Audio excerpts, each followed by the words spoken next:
Everything is gonna be hard in the beginning because you don't understand. And it's okay. No one's gonna understand until they do it, until they go through it, until they trip up, and then they find their way.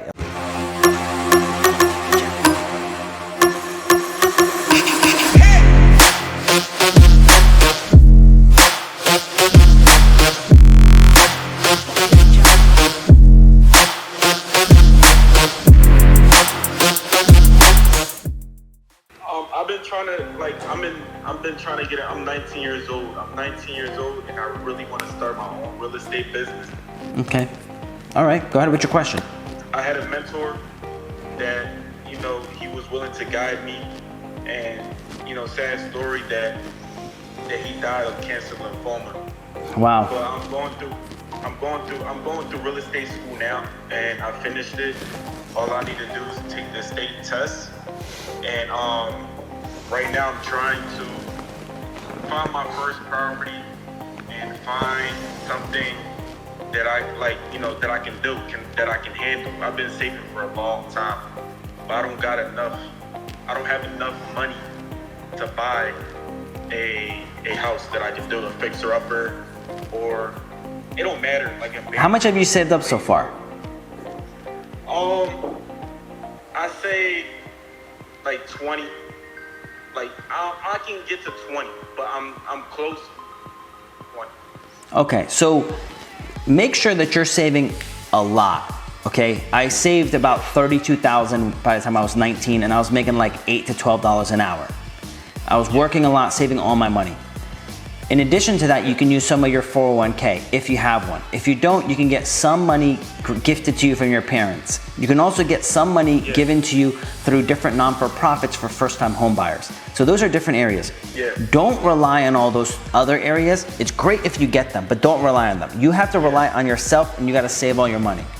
At that point, you're gonna go get a multi-unit property. You're gonna live in one side, rent out the other side. That is the best way to grow, and it's a great way to do the BRRRR method at a slower pace, where you can then take your time at doing it. As you're doing that, add value, make the property worth more in rent. Do not buy something already in the top end that doesn't have any room for growth in rents. You want to be able to increase the rents and increase the value. So that's the key. If you stick to that simple part, that's great. Now, what you're gonna learn in that school is not gonna teach you any of that. My course teaches that because it's focusing you on being an investor. The school you're going to is gonna teach you how to be a salesperson in real estate and be legally compliant. It's not even gonna teach you how to be a good salesperson, right? You don't take the class and be a great real estate agent. Most agents don't make money. It's only the top 10% that make money, and out of the top 10%, only the top 1% make really good money. So don't think you're gonna, most people get a real estate course and think, oh, I'm gonna be able to, do one deal a month. I mean, if you do one deal a month, you're lucky. It's rare. Average agent only does like 1 or 2 deals a year. So you gotta work. None of this stuff works unless you work. Definitely. I'm all in, I've been saving basically all my life for this opportunity, and I'm all in. I'm not working for nothing else. It's just this is what I'm gonna do. And look, I'm in college. I go to LaSalle University. I don't know if you ever heard of it. Yeah. I'm in college just for the connections and for the front and for the experience, basically. But I'm taking real estate serious, and I really want to take it to the next level. And I had a mentor, but things happen for a reason, and I'm just, lost. I've been trying to, people have been telling me, do some wholesaling, stuff like that. They've been telling me to do that. You can do that. I mean, wholesaling is pretty hard. No, but let me tell you this, everything's hard. There's nothing that's not hard, right? Now, I gave you an option on how to do it a little bit easier, right? But you have to understand where wholesaling is. Wholesaling is at the very beginning of getting a deal. So you could try to wholesale a deal, but wholesale it to yourself. If you want to buy something, wholesale it to yourself. So instead of flipping it to someone and making 10K, you can wholesale it to yourself and just buy it at 10% or $10,000 discount. So you can do that, right? That's hard. Finding a deal is hard, right? Getting everything is gonna be hard in the beginning because you don't understand. And it's okay. No one's gonna understand until they do it, until they go through it, until they trip up, and then they find their way. Like that's how it is. So don't feel like, oh, it didn't work day one. You know, I've been studying since I was 14. I wasn't able to do my first deal till I was 19, okay? Now, after I finally got all that education and all that time built up, from 19 to 23, I had 23 units in 3.5 years. 3.5 years, I accumulated 23 units. So thank God I was able to do that. But it was an accumulation of all that energy and all that time that I put in to make it happen.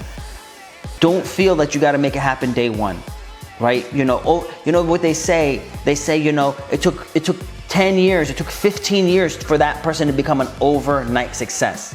Yeah. You only heard about me when I got all that fancy stuff. When I got the fancy cars, when I got the house, when I had all that other stuff. That's when you heard about me, right?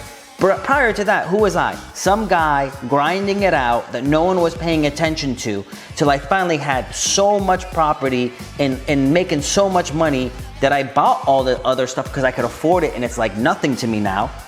And then everyone's seeing all the stuff. And then they're like, whoa, you have all this stuff. Like, how? Well, the stuff I've been doing for the last 15 years that you haven't been paying attention to, and now being an entrepreneur is cool. Like, being an entrepreneur today is like how people used to look at athletes. And now everyone's like, you know, not saying I want to be a rapper, I want to be in the NBA. No, I want to be an entrepreneur. Like people have, like some of these guys, like Gary Vee, have that type of clout, and it's cool. But you know, don't do it because it's cool. Do it because you enjoy doing your thing. So my thing was real estate. I thought that was really cool, and that's how I was able to put in all that work. Find what's your cool. If it's real estate, awesome. If it's whatever, you know, pursue it. Put in the work. Yeah, I was really like, this is my thing. Like, this is my passion. I always never knew what I really wanted to do, but until my uncle, my uncle is a really, like, you know, he knows about all this stuff, and he's an investor himself, and you know, he always told me, he said, look, most of the millionaires in life, they do real estate or they do the stock market. For sure. My uncle, he's the one that really told me to get in real estate, because he told me that most, high percent millionaires, that's how they get millionaires. That's how they beat millionaires. It's through real estate. Yep. And that's the truth. 100%. And most of it, really, the big thing people think is that the money is made in the property itself. It's really not. It's that the system is set up to be based on inflation, hyperinflation. And if you're holding assets, you're gonna get to ride that inflation wave. And you get to hedge against the dollar with the debt that you're getting. So the whole idea that debt is bad is wrong. Bad debt is bad. Real estate debt is usually good if you're buying a good asset. Definitely. That's definitely true. But yeah, so I'm just trying to find my way through. That's all. Once I get my first, type of investment property, it's go time. For sure. So again, save your money and know your market. That's the number one thing, because you don't know what's a good deal unless you know your market. Definitely. I really do appreciate it. Thank you. You're welcome.